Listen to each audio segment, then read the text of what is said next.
Now, women's entrepreneurship is actually quite broad, and it's getting broader as women increasingly become aware of the importance of having resources that are available and accessible to them to build their homes, to build their families, to build their livelihoods.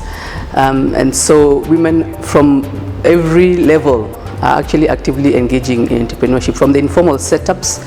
If you go to the informal settings in Kenya, for example, you'll find that a larger portion of the small and informal businesses are being run by women, more than 60% in places like Kibera, Soweto slums, etc. As you come up the ladder, small enterprises, medium enterprises, again you find women are increasingly growing in that space. So overall, about 80% of businesses in Kenya will be small and medium enterprises, and the women's participation in that is at between 40 to 60%, depending on the context and depending on the level at which the business is running. So I think it's fair to say that their contribution and their participation is extensive, and it's becoming increasingly more important. And there are a lot of initiatives that are being developed at the national and at the county levels to promote that even further.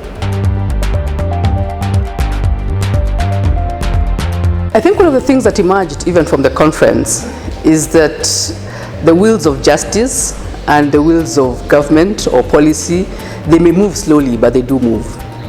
In other words, as women, we have been advocating for these things for years. From 1985, when we had the Beijing conference, and the decade before that, and the one after that, and it's been many, many conferences on women's economic empowerment, on enhancing the status of women in society.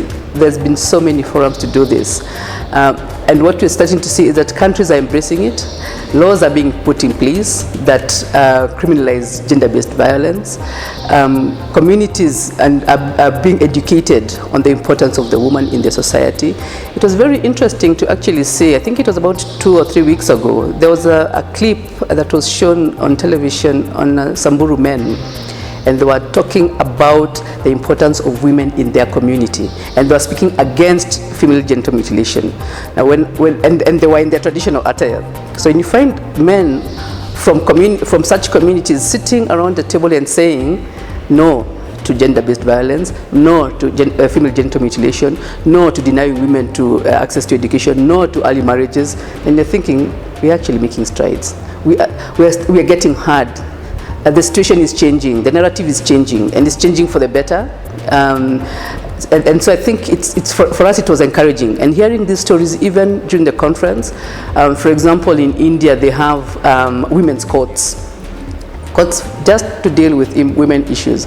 And the courts, I think they pay something less than equivalent of $1 for the service. So it is affordable, it is accessible, it is in the rural settings. It is accepted at the government level, so they actually have government resources. They have magistrates there. They have the police. It's basically well resourced, but it's a court that is in the community that is dealing with what do I do when somebody comes to and take my land or take my money or deny me education or try to marry off my child early.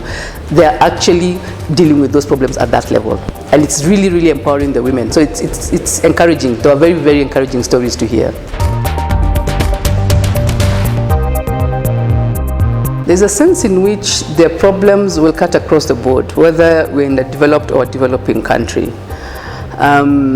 Challenges, for example, in terms of where we talk about the woman's multiple roles as a mother, as a wife, as a housekeeper, and she wants to be in employment. That tends to be true across the board. And we find that the term that we often use about women being time poor tends to be true. But we do find unique challenges that are very much in developing countries. I think our cultural settings tend to be quite unique, and those bring additional dynamics or challenges for the woman in the south or in a developing country. Oftentimes we find issues of discrimination and segregation of women almost acceptable in many developing countries, that this is a woman's place, this is what a woman can access or cannot access, access to education, access to finances, access to healthcare. That in some communities you find that it's almost acceptable that the woman will be discriminated against.